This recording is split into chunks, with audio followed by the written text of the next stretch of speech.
You think you know Henry VIII, the king with 6 wives, founder of the Church of England, the brooding anti-hero of so many period dramas. But peel back the royal cloak, and what you'll find underneath is not a man. It's a rotting corpse in a crown. Picture a monarch so monstrously obese he needed pulleys to stand. With every step, chunks of decaying flesh dropped from his legs. A tyrant who swapped wives like blades, turning love into a death sentence. A living ghost trapped in a labyrinth of his own making, not to escape betrayal, but to flee from himself. Henry VIII didn't die of illness. He decomposed while still breathing, and as his body rotted inch by inch, so did the kingdom he ruled.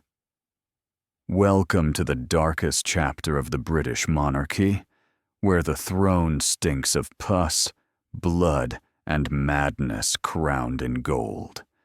Ready yourself. The story has only just begun. When we speak of kings, we picture glory, power.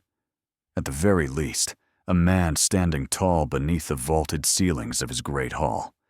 But Henry VIII, at the end of his life, was no such man. He was a mass of decaying flesh, a royal body rotting from the inside, kept alive only by pulleys, and a court trained in the fine art of pretending he was still majestic, a body betrayed by its own excess. Henry was once athletic, a hunter, a rider, a dancer. But by his final years, he weighed over 400 pounds, a waistline of 54 inches, wider than most grown men were tall in his time. But the real horror wasn't the weight. It was what leaked from him. The king's legs had become a no-go zone of the palace, an old wound from a fall, never healed.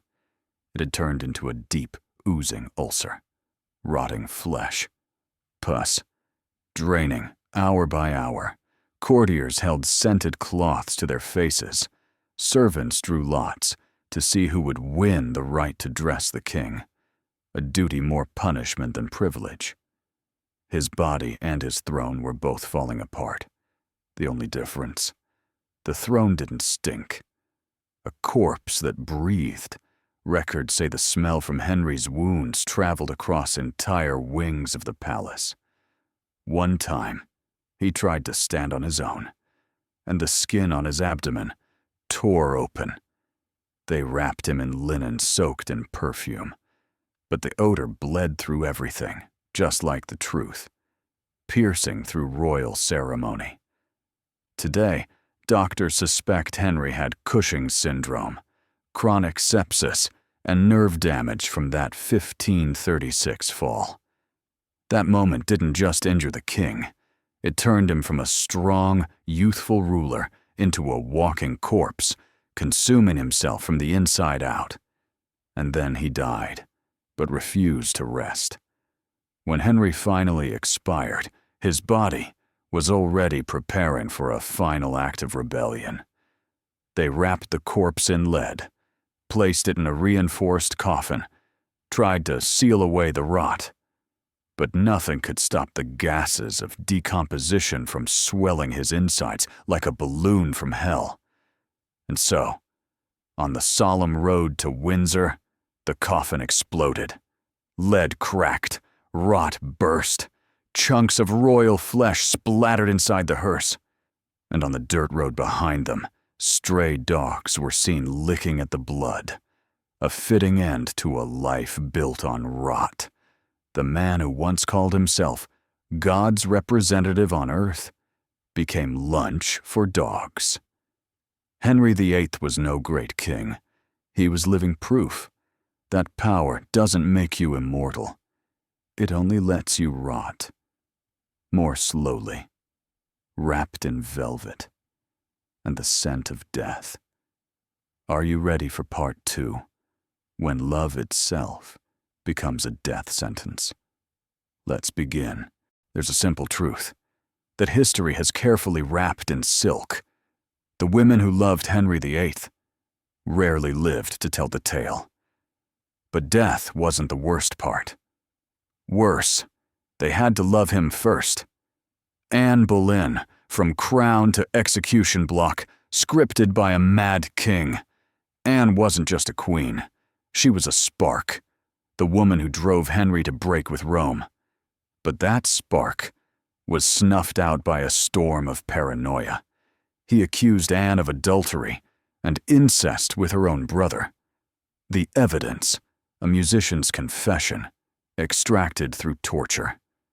Before her execution, Henry made Anne watch 5 men die, including her brother, a preview of her own fate, a love song that ended in blood and funeral bells. Catherine Howard, sentenced to death for being too young to lie. Catherine was barely a teenager, married off to a man over 400 pounds, with rotting legs and breath that reeked of decay. When Henry discovered she had loved someone before, he didn't just kill her. He passed a new law. Not disclosing your romantic past when marrying the king was now treason.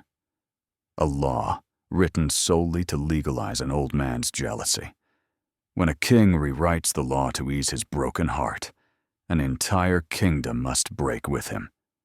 Catherine of Aragon, imprisoned to death, stripped of her child, her title, her dignity. She was the first wife, the one who truly loved Henry. And in return, she was exiled from court, forbidden to see her daughter, Mary. Henry spread rumors she was insane. He never read the final letter she wrote to him from her deathbed. His first love died silently. No crown, no comfort. Only paper soaked in tears. Never opened. Anne of Cleves, the ugly bride who lived, because she wasn't worth killing. Henry married her because of a portrait, but when he saw her in person, he recoiled and demanded annulment. Anne, wisely, played dumb. She bowed. She signed. She thanked him for not murdering her. In Henry's world, survival was an art of submission. Jane Seymour, the lucky one, only because she died on time. Jane gave Henry what no other could, a son. 3 days later, she died of postpartum infection. Henry mourned her for 9 days, then began searching for his next bride. Jane is remembered as the beloved wife, perhaps because she never lived long enough to displease him. A Tudor marriage had no room for love, only politics, law, and the blade. In Henry's court, marriage was strategy. Love was a tool. Divorce was a prelude to execution. Women couldn't leave, couldn't fight, couldn't win. To defy Henry was to defy God. And when God gets jealous, he doesn't just rage. He rewrites scripture, builds scaffolds, and burns anything that disagrees. When love belongs to a paranoid king, it stops being a feeling. It becomes a crime in a wedding gown. And if blood had a scent, then in Tudor court, that scent drifted through red velvet and white lace. Ready for part 3?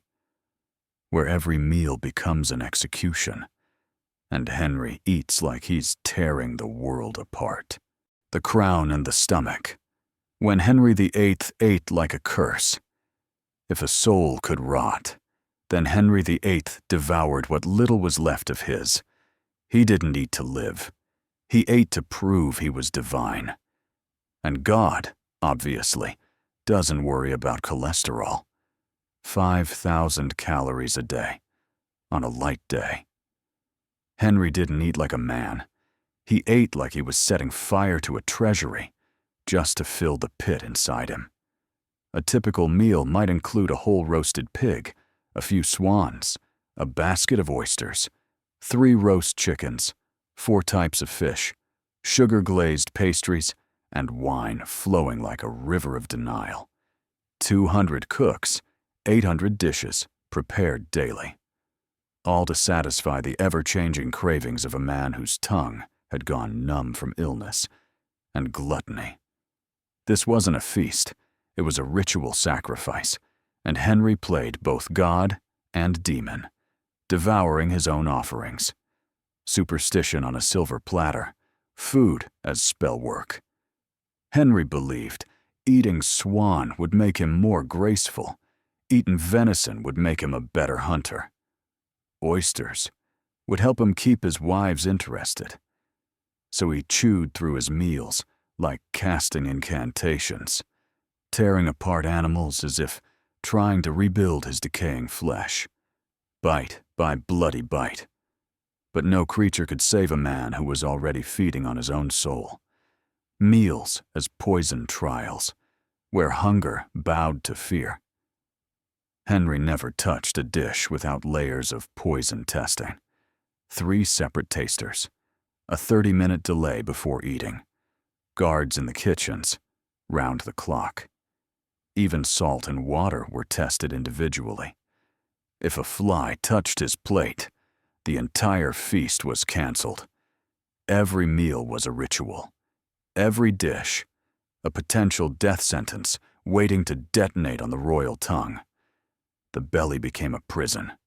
Henry's body could no longer handle what he forced into it. He needed one special chair to eat, another to relieve himself, and because he had no control left. Accident chairs were placed throughout the palace. In Tudor court, the stomach was a weapon, and waste became a political consequence. And when death arrived, it came shaped like an unfinished meal, even when his skin was stretched taut by gas, when his blood thickened into black liquid. Henry demanded one final feast. Not to eat, but to say, "I am still hungry, and I am still king." Henry VIII didn't eat to survive. He survived so he could keep eating, until everything around him died with him. At his table, the animals were just appetizers. The real main course was everyone else's soul. Ready for the next chapter? I'll lead you into the maze of madness, where Henry didn't just lose his mind. He turned an entire kingdom into a prison built from his own fear. Now, we pass through the final door of the Tudor nightmare, where power wears a crown, fear wears a face, and the palace becomes a gilded cage for the beast who built it. The kingdom in chains. When the king became a prisoner of himself. To rule an empire, Henry VIII didn't need love. He needed something far more powerful than any sword. Fear. And no one feared more than Henry himself.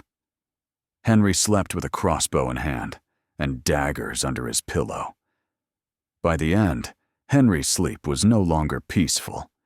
He slept with loaded weapons beside his bed, at least 2 daggers hidden beneath his pillow. Guards posted through the night, not to protect him, but to witness his death if it came. Because perhaps Henry knew, the most haunted man is the one who created the ghosts himself. Secret passages and spying walls. The palace turned prison. His royal homes became fortresses of the mind. Every palace was retrofitted with hidden corridors, escape doors, and secret tunnels, in case someone tried to kill him in the night. Peepholes were carved into walls, so he could watch his courtiers without being seen. In meeting rooms, primitive listening devices were buried under carpets. No word was private. No loyalty, ever enough. Henry didn't rule with laws. He ruled with ears to the wall and eyes in the dark. Spies watching spies, betrayal nested within betrayal. Henry trusted no one.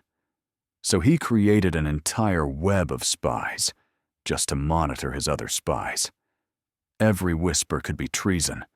A glance in the wrong direction, a slip of the tongue, could take you from banquet to the Tower of London by nightfall. In Henry's palace, even the air could betray you. Not even his daughters were safe.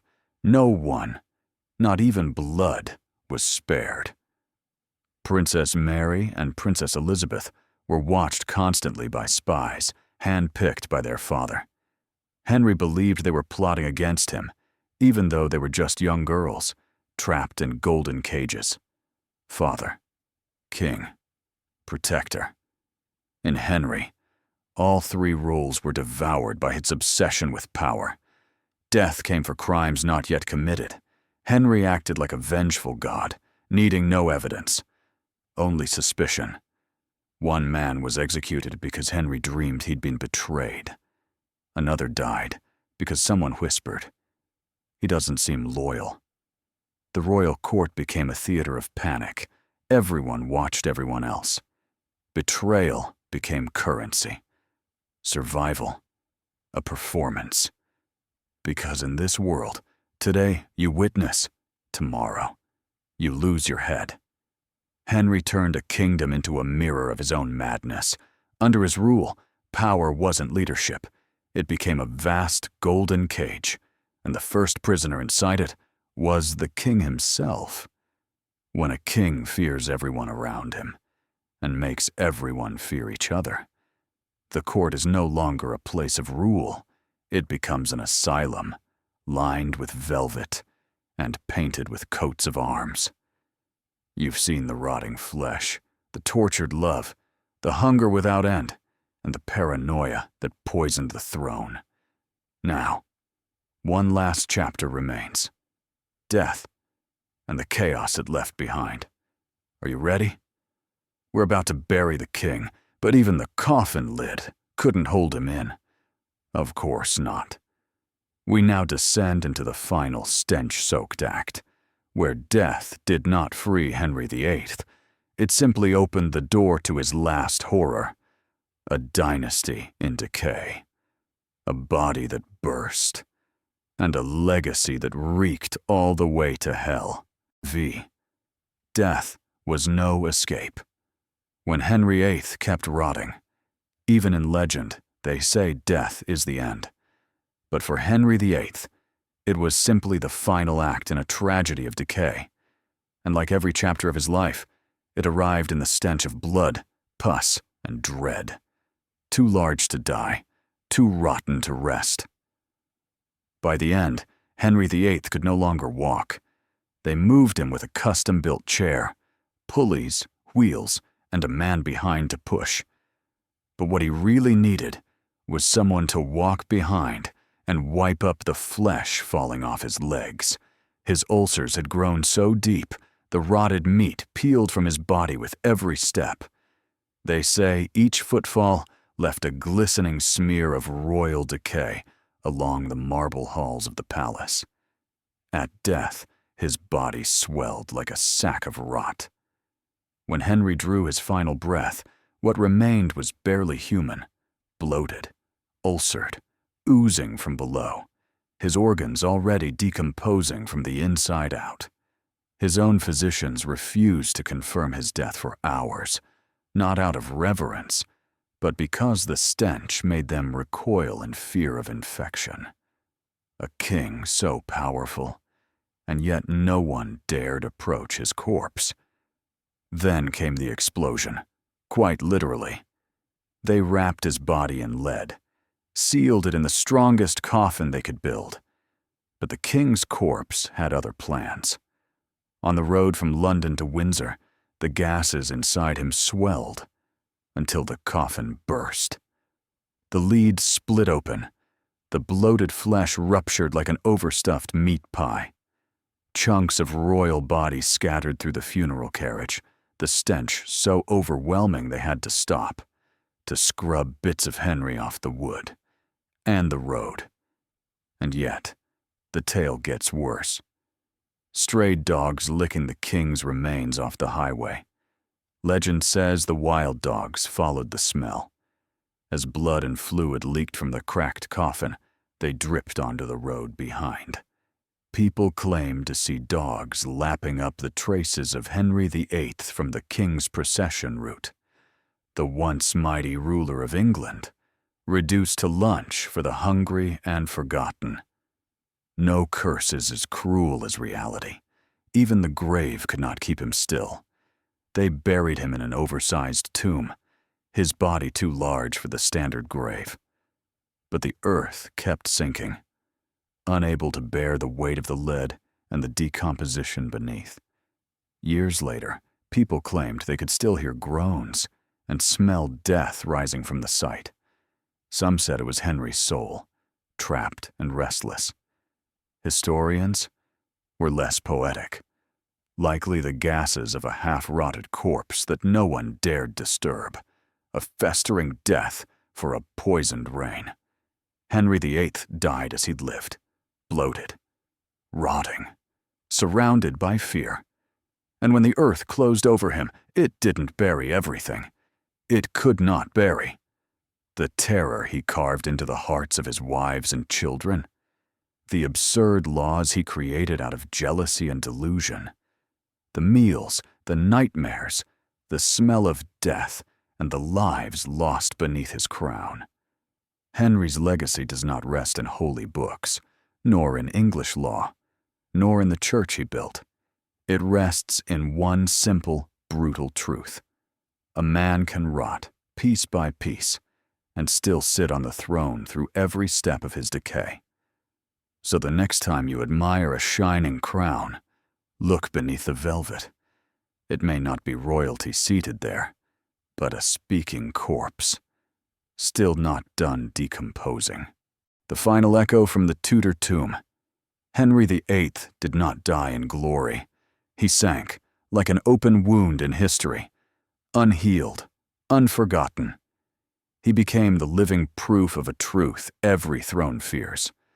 When power is left unchecked, it doesn't make a man divine. It turns him into a monster, rotting alive inside his own flesh. And if a crown is too heavy for the soul, it will crush the body beneath it and bleed down to the stone. For those brave enough to dig deeper, if this story chilled you, not because of the blood, but because of the truth, if you wonder how many other crowned corpses are still decaying in the shadows of empire, follow Dirty Royal Secrets, where we don't polish history, we pry it open, puss and all. Because truth is never found in textbooks, but in moss-covered stone, unsent deathbed letters, and coffins that rattle in the dark.